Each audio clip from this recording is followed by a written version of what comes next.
All right, everybody, welcome to the More Than Nothing podcast. This is episode number 9, and I am Miranda Alcaraz, and I have a guest once again today. So the only other 2 guests that I've had are Julian. I think he's been on here twice. And then I had one of our street parking employees, actually our very first ever street parking employee, Kim, was on here. Today is another employee of street parking. Her name is Nicole O'Neill. That's me. Other people know her as Noodle. Yes. She was just telling me that she's stoked to be on episode 9 because 9 is her favorite. Why? Favorite number. Why? I like to make everything equal 9, oddly. I try to make numbers add up to it. My birthday was December 27th, and 2 plus 7 is 9. And September 9. Is 9. Yeah, and then, or December 27th. Oh, okay. And then 9 added to anything makes that same number. So you can make December 9 really easy too, because 1 plus 2 is 3 times 3 equals 9. I do the same thing. We've talked about this before. 3s are good because a 3 times a 3 is a 9, and 9's the best. Or 3 plus 3 is 6. Now you've got like an even number that you can turn into. 6 upside down is 9. I'm just saying. That's a different podcast. Yeah. Everything is 9. But I'm excited that this is the 9th episode because I don't want to say I'm not excited to be. I'm not good with cameras, so being that it's a 9, it might chill me out a bit. Well, the good news is that most people won't be watching it. They'll be listening to it. And I feel like even the people that are watching the video it's because they don't have Spotify or, the iTunes, the podcasts. So they have it on video, but they're not like actually sitting there watching it. That's it's good. Like playing while they're doing something else. Good, because I feel kind of like I want to be like, what do I do with my hands? I know. I always overanalyze how we look in these things, and then I realize that I've literally never watched a podcast. Have you ever watched a podcast? Yeah, I've watched all of your podcasts. But do you watch it or do you just have it on? I mean, I start to watch it, but then I usually like put it on the back of my toilet and take a shower. Just put me on your toilet. You live on my toilet a lot, actually. My bathroom sink, as I walk around the house. But in case, I feel like something, like if you and, say, Julian are talking, sometimes I'm like, I want to see what their faces look like this moment. Okay. Yeah. Okay, I see. All right. Well, I asked you, you've known about this for 2 days, maybe. Mm-hmm. We didn't do a More Than Nothing episode last week because I was out of town and I had a really shitty week last week, and so I did less than nothing. I just didn't do one because life happened, and so we're back now. And I have wanted to have you on here, but I do try to come up with topics that I think that you can really speak about. That's when I had Kim on here and the couple times that I've had Julian on. And part of the idea of starting the podcast when I started it was to have most people when they start podcasts, they start reaching out to influencers and celebrities or successful people, which is great. But most people, while those stories might be interesting or inspirational, they're not really, people have a hard time relating to them. Yeah. And so my goal was, because we have access to all of the 18,000 street parking members and our staff, these are all real people. Mm-hmm. And you guys all have real interesting, cool life experiences that people are going to be able to relate to more. So my goal was to have real people. Anyway, I wanted a topic, and I was like, what is a topic that Nicole, I feel like, would be something that she could really speak on and something that I think about with her and that could inspire other people. And I don't know, I didn't really go back through all my posts over the last year or so if I've done a post saying this same kind of thing. So I just did a new one. So I did not only did I create a podcast episode for you, but I did a post yesterday for this podcast. Dang. Kind of about you. Okay. So the post, so you've listened to the podcast, so I always read the post or whatever. I won't, that's not the post. That was a naked person. Whoa. The post yesterday that I posted was, everything is risky. And at the very top, it says, you cannot avoid pain. You cannot avoid failure. You can minimize regret. You can maximize growth and happiness. You can choose to learn from every decision. But everything you do or do not do is in itself a risk. The same type of training that was ultimately how I tore my ACL had also saved my life just 3 years before. Dating Julian 4 years ago was met by multiple people warning me that he would hurt me. That's a true story. It was my first relationship after a 9-year marriage, and quite honestly, everyone was right until they were wrong, and now I spend every day with the love of my life and the best dad in the world. This is kind of the one that makes me think of you. I had not one but 2 stable and well-paying jobs around the time we started street parking. Leaving one and then not coming back from maternity leave for the other was incredibly risky, but here we are.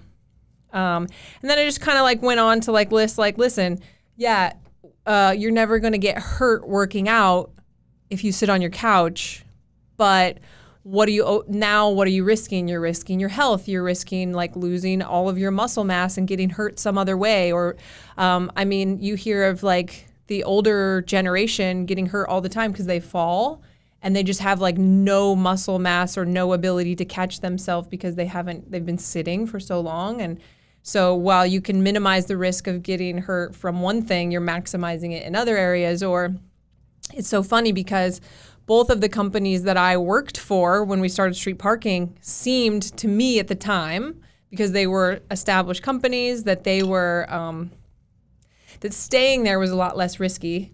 One of those companies was CrossFit, who laid off like not too long after I started street parking, laid off like half of their staff. And I wouldn't have been affected by it because it didn't really affect the training staff, but that just went to show like there is no security really. Like any choice is a risk.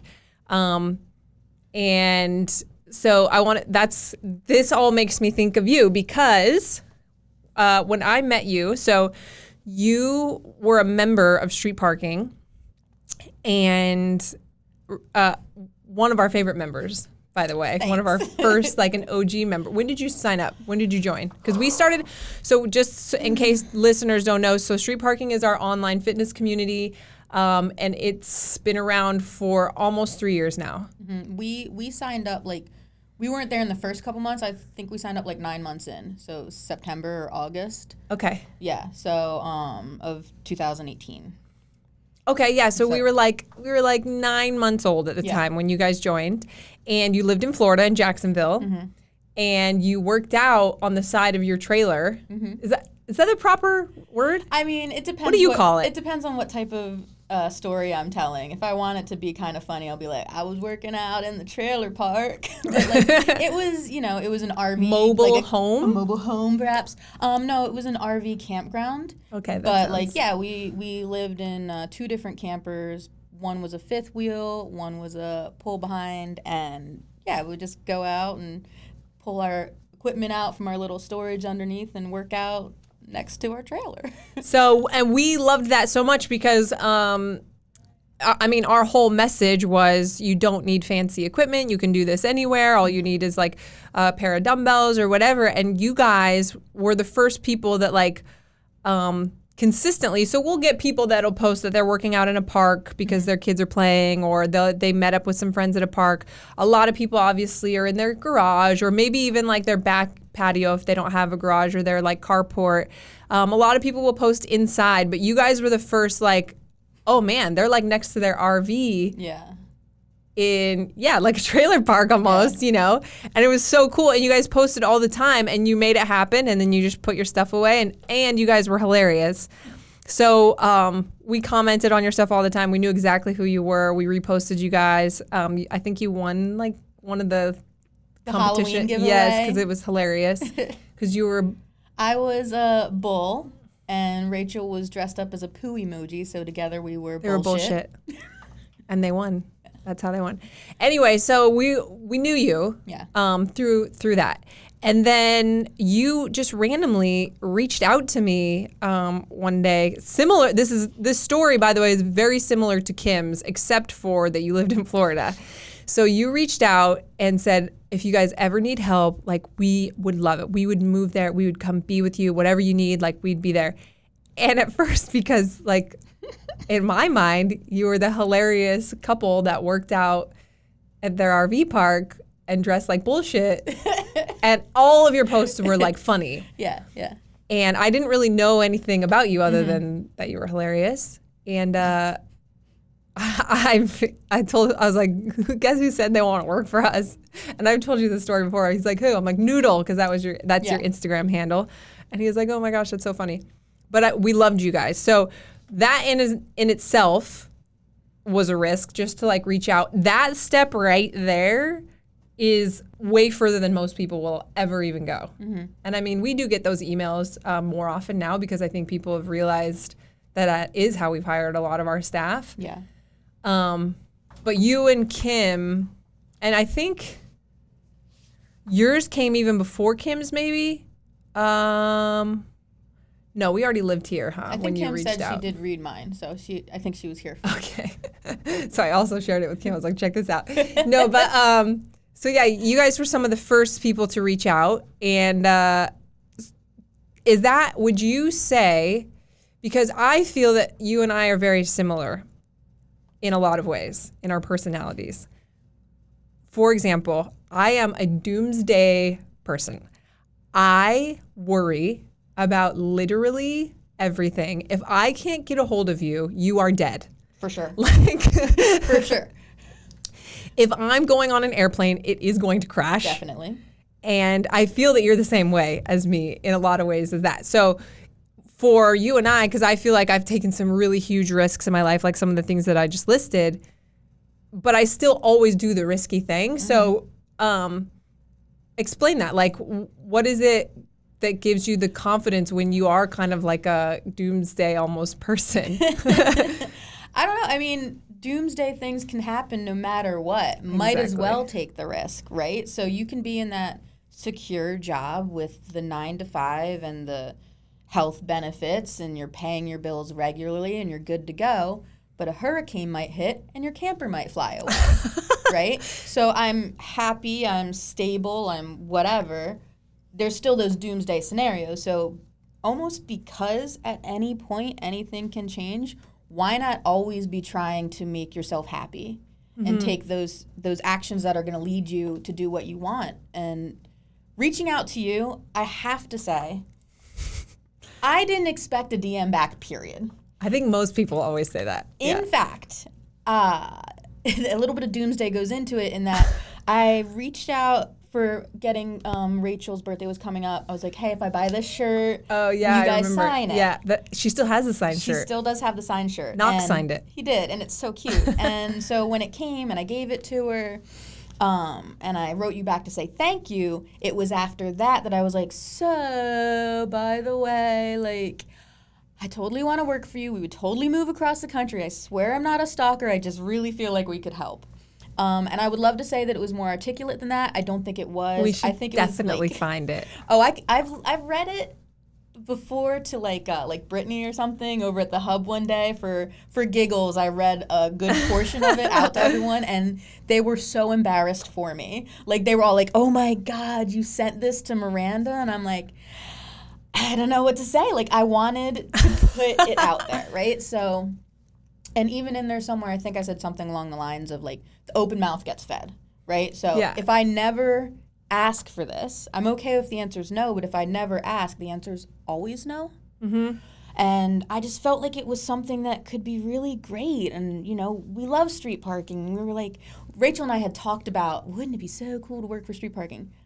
I didn't, however, tell Rachel I was reaching out to you. That's right. You didn't tell her until like deep into our conversations back and forth. Okay, so, and I think that's like the thing, right? It's like, what's the worst possible thing that could have happened is I just didn't write you back? Which you didn't for a week. So yes, that was the worst possible I'm still on thing. that schedule. like a week later, I was like, oh no. But now you know I was answering all the emails that Rachel now answers 100%. By myself. But I was like, oh, cool. Miranda's not writing me back. I was like, wow. I just like, now we're on that list of like weirdos, right? Like in my head, I was like, great. I'm on the like, that chick's a stalker list. Crap. So I was like, you know what? Me not writing you back. Doomsday, 100%. And then I was like, all right, I'm going to go ahead and put my foot in my mouth one more time and be like, hey, did you get my message? I'm super sorry if that was awkward. I remember that. I was like, and if it is, I'm so sorry. Like, that, my bad. I didn't mean to make it awkward. Know that we love you. No harm, no foul, right? And you were like, oh, no, I didn't even see this. Hold on, let me go back and read it now. Yeah. So then it was fine. But yeah, no, doomsday of me, I was like, oh no, they're going to like kick us out of street parking? we're weird stalkers and everything. But yeah, and then the conversation got started, and you were like, oh, just send it to me in an email, and if we ever need help, I'll hit you up. Because I had, and then there wasn't very many people in it, but I had started a folder of like potential help and everything. And at the time we had Kim, and so, and I think Jaime too, actually. But we had definitely started talking about how we needed a little bit more help. But I think there's just even in, we'll go into like the rest of it, but even in that one step, because it's so much further, people will be like, oh, well, like asking somebody out on a date, for example, like what if they say no, or what if one of the pieces of advice that some of the like business people podcasts that I listen to are like, if you have someone that you look up to and you would like some advice from them, just like you can DM anyone these days, and people will be like, oh no, like what if they don't write me back? And so they just won't even do it. And it's like, but what if they do write you back? Right. Like what if that person does say yes to go on a date with you? Or what if that like place does say they're hiring, or that, whatever. So, and I think like what's the worst possible thing that could happen when it comes to those sort of things? And I think, I always try to like put like a little bit of a fitness spin on it, because that's why a lot of people follow me. But I don't know if that program will work for me, so I'm just not even going to try it. And it's like, but what if it does? Like, what if that is the one thing that sticks and changes your life? Like, what's the worst thing if you try it for a month and you decide you don't like it? You lost 30 days of doing that versus sitting down, and now at least you know for sure that wasn't for you. Exactly. Like, so I think just taking that first step for people. I saw a cool post earlier today. It was like on James Clear, who wrote Atomic Habits Instagram, and it was like the dominoes falling. And it's like, you only have to push one of the dominoes, and then the rest of them fall. You don't have to push down every single one, but people won't push the first one.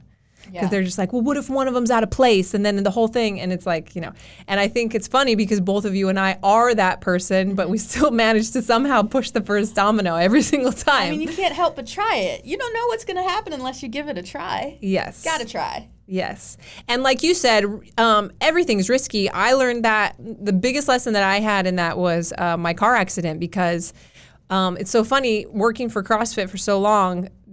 Every seminar, it was like, is this dangerous? Is that dangerous? How do we avoid getting hurt? How do we avoid, giving people, overworking them or whatever?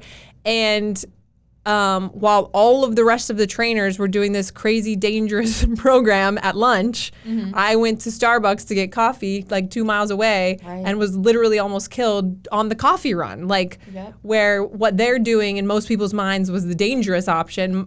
I was the one, and they always say that like most car accidents happen within a mile or two of your house and like all of that stuff. Like the chances of you getting killed in a car accident are so much higher than you getting killed in like a plane crash. But people are terrified of planes, and they'll drive their car around while texting and listening to this podcast all day long. It's so funny because that's just kind of how we are. Anyway, everything's risky, everything's dangerous, every choice you make could work out great or not. Obviously, sometimes there are options that can be weighed, but when you just don't know. Yeah. Another cool thing that I've heard Gary Vee talk about is how the good news is you're never going to know. Like, so if you make a decision, you're never going to know what would have happened if you wouldn't have. I mean, you kind of do in this situation. You would just probably still be in Jacksonville, and oh no, I was getting out of there no matter what. Be here. You for sure wouldn't be here. So, okay. So I wrote you back, and we went back and forth a little bit. And then I just remember, and maybe your side of the story is different than mine, but I remember when I so we didn't need help like right then at the moment. So I'd send you an email, and you'd like keep it in case you needed something in the How future. much longer after that did I reach back 1 out month. to you? Oh, okay. So it wasn't too long. Okay. So a month later, the support emails and specifically the Instagram, keeping up with the Instagram commenting and social media, as we got into like 5,000-6,000 members, and Julian and I were still the only two people trying to make sure that every single post was commented on and every single question on Instagram or on Facebook was being answered. And I was still helping Kim with some of the support stuff. We were like, we need help with social media. And so I told Julian, I was like, I just love Noodle so much. I would feel really bad if we hired someone and I didn't at least say, hey, remember how you said you'd move here? Well, here's your chance. Yeah. Like, were you being serious? And I honestly didn't think that you would say, oh, yeah, we'll totally move there. Especially because when I wrote you back, I said, we for sure have a part-time job for one person. And you're married to Rachel. And so I was like, to me, honestly, if we're being like completely honest, I was writing back as like a formality so that you wouldn't take it personal that I didn't write you back when I told you that I would if we were hiring ever. Yeah. But I was like, we're just gonna have to find someone local. There was definitely a couple other people that were around here more, that were members, but not like as hardcore members as you guys. That I had also written back around the same time. So I wrote you back and kind of said that. Well, so you wrote me back and it said, so we think we might probably maybe need some help soonish. It was very vague. Maybe like a part-time admin thing, perhaps. Were you serious about wanting to move? Freaked out when I opened this email. And I was like, oh man, now I got to tell Rachel. Because I hadn't told Rachel that I even reached out to you, period. Yeah. Because it was, honestly, I was embarrassed. Yeah. I was embarrassed. I was like, I can't believe I just tried to slide into the DM and get a job, right? So I was like, Rachel, okay, I need to tell you something. She's like, what? Like, I approached it all serious style. And she's like, what? And I was like, I might have kind of tried to stalk my way into a job at street parking. She's like, what? So I showed her the stuff, and she's like, oh, wow. I was like, what would you need to feel comfortable doing this? Because me, the type of person I am my whole life, if there's something I want to go after, I will pick up, I will move, I'll start over. I don't care. You've done a lot of random stuff. Yeah. So if there's something I'm interested in and something I'm into, I'm out. I'm gone. I got this. But Rachel was very much like a home. She's a planner. Yeah. She plants roots, and that's where they are. So she's like, I mean, if just one of us could get a job, we can make it work. I was like, okay, cool. Either one of us. She's like, yeah, either one of us. And I was like, excellent. Cool. So I wrote you back, I think, another really rambly. Oh, man. Okay, so this is when I started getting hit up by, like, your former bosses and stuff. Like, I was getting, like, them emailing me saying how great you were. I was getting letters of recommendation. Yep. They were calling me. They wanted to talk to me on the phone. You had sent like in, I think then like maybe even like a professional looking resume for the two of you. I sent a resume for both myself and Rachel. And then I sent letters of recommendation one for Rachel from her job. And then because she had the same job for a long time. And then 2 from my current job and 1 from a previous employer, letters of recommendation. Because I just wanted the job, man. I didn't know what to do, and I knew it was super like, wow, I'm really bombarding her with all this stuff, but like, this is it. This is what I want right now. And here's the thing that's kind of interesting, because I don't know if that would have been too much for you to send all that in the very first DM. Because I've had that. I definitely have had that. Yeah. People that are not even members, like trying to, so it's like a little overkill, but yeah, so I thought that your approach was really, because then I was like, oh man. And like, for example, I didn't know that you had been a coach at a gym before. And so like little things started adding up. And the lesson like with this part of it, I guess, is it's like, okay, so take the risk. And if it even shows any promise of like, oh, this could be like a really good thing for your life, that's when you like have to really own it completely. Hit the gas. Because if you wouldn't have sent me, okay, so if you would have sent it up front, it might have been a little too much. But if you wouldn't have sent me, and I had like you could have told me how great you were all day long, but to have like a gym owner call me and tell me how you were his favorite coach that he had ever had, and I didn't know at all that Rachel was like basically, what was her title? She was a staff accountant. Yeah, she was an accountant, and I mean, based on the bullshit costume, like I wouldn't have known, like that she had that kind of skill set, and that was definitely something that we didn't have on our staff yet at all. so once you see like, you know, you take the initial risk, and of course there's still going to be like this, like, oh, is this like going to work or whatever. But once you see that, like, no, this could be a thing, like this could be, whether it's a grand life change like yours was, or just like this could change my daily routine and schedule to be so much better and simpler. It's like, okay, I got to commit to it now. And now I'm in, and like, just let go of any worry or fear that it's not going to work out. Cause at this point, like, you still didn't know if I was going to offer you guys a job or not. And we had still never met in person. So I do remember when we FaceTimed. Do you remember the FaceTime? And this time it involved Julian. So he's not, I'm like a little, not easier to talk to, but he's like very straight-faced. Yes.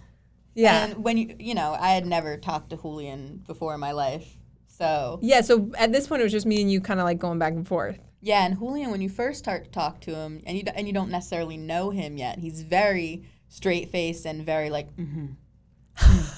He's even more like that now. Yeah, and I'm just like, I got no read on this guy. Like, I don't know what's happening right now. But we were just like, we're nervous as anything. We're sitting in our little camper. You had note cards of information that you read, and you wanted to make sure and mention all of these things. They were like laid out on your table with note cards. Yep, laid them out on our little luncheonette area of the camper, of the different things questions we had, and then areas that we thought we could help in, but also we had still at this point have no idea what you want us for. I don't think I even knew. All we knew was that there was a possibility we would be wheeling our house across the country in the next couple weeks. Yeah, so just so everyone's clear, they were in Jacksonville, Florida, and we live in Vancouver, Washington, which is about, unless we were in Alaska or Hawaii, that's about as far as you can go. My geography skills are subpar, so I didn't know exactly where Vancouver, Washington was. I knew it was across the country, and then at one point I looked it up and I was like, oh no, that's diagonal. Like, it's going from here to here. I was like, wow. Okay. No, still on. We're still on. It's cool. I was a little terrified at that point. So because obviously we can't interview you. We were still small. We're not trying to for a potential two part-time jobs or one full-time job. We still didn't know exactly if we were going to try to use both of you part-time or one person full-time. We're not going to fly you over here or expect you guys, because we knew you guys weren't just rolling in money. We were not going to ask you to fly over here to interview for a potential part-time job that doesn't have a description. Yep. So we FaceTimed you, and like I said, there was a couple other people that we had been talking to, and quite honestly, I think Julian thought that I was nuts. Because I was like, I really think we should get, and he's like, you're going to have them move over here? Because for us, speaking of risky situations, the business was only I guess it was coming up on 2 years old, but it was still growing, and we'd just hired 2 people. I think we had just started looking for office space, or maybe signed a lease that we for sure thought was way too big and for sure thought was way too expensive. And it's just all this stuff. And it's I think for Kim, it's okay, street parking failed. She lives down the street. Mm-hmm. Your life's not that much different. It was a risk for you to work for us, but she wasn't working at all, I don't think, at the time. Yeah. So it's not like we had her quit a job or something like that and move. Yeah. Jaime, he's single, and I've been friends with him for a long time, and he's kind of like a drifter anyways. And so he came up here, but he rented an apartment, and he could go back to San Francisco or San Jose at any point. Mm-hmm. And once again, he didn't necessarily quit something that he was super invested in or anything to come here. But with you guys, Julian was it felt like a huge responsibility, because if you guys were to come here and 6 months later we were sorry, we can't afford to pay you anymore, or you guys actually suck and we don't want to pay you anymore, that's awkward. Super awkward. For everyone. Mm-hmm. So, but I felt like I wanted you guys here because I felt like you guys were what we needed for the team. So it was a risk on our side too, because we were definitely risking picking you over just picking someone down the street that we could fire and find someone else new if they sucked. Mm-hmm. But yeah, so you guys said you would move. How long after that FaceTime call and we told you that we wanted to hire you, did you actually move? Because I feel like it was 2 weeks later. It was. So we got off of the phone with you. And then sat down and made a plan of, so we have our camper. We don't have a truck to tow the camper. That part was a pain. We had to call all these different people to try to like rent them to haul our house, but our camper across the country. So we had to schedule that. Rachel put in her 2 weeks. Literally as soon as her 2 weeks were up, camper was packed. We hitched it to their truck. We got in the Volkswagen with our 3 dogs and took a 4-day road trip to get out here. So it was like 2.5 weeks later we were out here. A road trip where I asked you to stop at my parents' house in Utah and pick up our dog that my parents had purchased for us. We were very happy. So even this whole time, right? Like this whole time this is going on, every single day it wakes up as like, is this really happening? Like, are we really about to move across the country? Like, they could at any point be like, oh, actually, that was weird. Never mind. And, like, I feel like you were feeling a little bit the same. Every once in a while, you would text and be like, so are you guys still on? Coming? Like, yeah, because you were having such a hard time with the trucks. It was almost like this thing where we thought that maybe at any point you could be like, listen, like, we really wanted to make it happen. It's just not realistic for us. Like, we're not going to be able to make it work. We're so sorry type of thing. Yeah, and I'd be like, we're making this happen, even if I have to rent a truck and tow it myself. Yeah, I was like, well, probably don't do that. I'm like, we'll figure this out. So when you said, can you pick up Julian's happy birthday puppy, I was like, yes, we're definitely going. She wants us to pick up the puppy. This is locked in now, right? So we got someone to pick up the camper, and then we just kind of went for it across the country. My parents also thought that was really sketchy. They were like, you never even met this person, and you're having them come pick up this dog that you just bought. And I was like, oh, yeah, I mean, they're fine. You gotta face it, Miranda. It was really sketchy. This whole situation is super sketch. Like, our family members were like, really? You're moving across the country with your entire house to a job at what now? We've never heard of this. Do they have an office? No. I don't know, Starbucks? Actually. We still had no information. What are you guys going to do when you get there? I'm not sure. What type of job are you going to do? Literally don't know. But we're picking up a dog on the way. We all still feel that way about our jobs. Yeah, so I don't know. It's just one of those things that sometimes you have to, A, take the risk, and then B, follow your gut. Yeah, and that's the next thing I was going to say is because, like, there's definitely a difference, and I think not everybody is very in tune with their gut feelings. I do feel like that I'm somebody who's always been really, I mean, I opened a gym borrowing $2,500 from my parents when I was, 25 years old, and it was like, no one had ever heard of CrossFit before then either. And it was like, but no, like they have like 200 affiliates. Yeah. Like, I think this is going to be like a really cool thing. Yeah. And, we all make good decisions and bad decisions, but I think we can always link back. I just knew to some of them. And, we felt that way about you guys. And it sounds like, you guys felt that way about us, like almost like this like blind trust. And sometimes that doesn't work out. But learning how to like pay attention to that stuff and taking risks more when it feels good, I think where people can get into problems is where it doesn't necessarily like feel right, but on paper it seems like it should feel right type of thing. And that can be like relationships, like on paper this person's like looks so perfect and like this and this and this, but it feels weird the whole time and you're almost like talking yourself into taking the risk. Or like, taking it back to fitness again, where you're like, oh man, this advertising for this supplement, like I'm going to buy it even though it's like $200, when really like, if you really think about it, like, do you really think that's going to work? You're like, oh no, but I'm going to take the risk because Miranda said take the risk. Like, no. Like also use like your gut feeling and a little bit of like, you couldn't really research, street parking, but you could get a feeling from me and like our interaction and the meetups and stuff and the overall sense of community. Yeah, it was in vibe with what we wanted to be a part of. Yeah.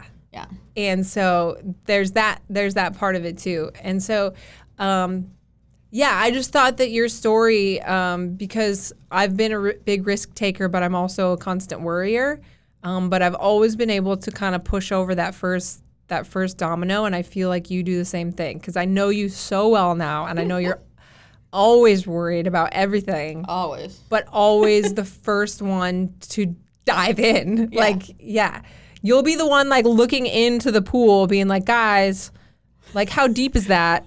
Hold on, let me find out. Like 100%. Yeah. You know, and I think that everybody needs to adopt that in some form or fashion, or you just like miss your whole entire life. Yeah. And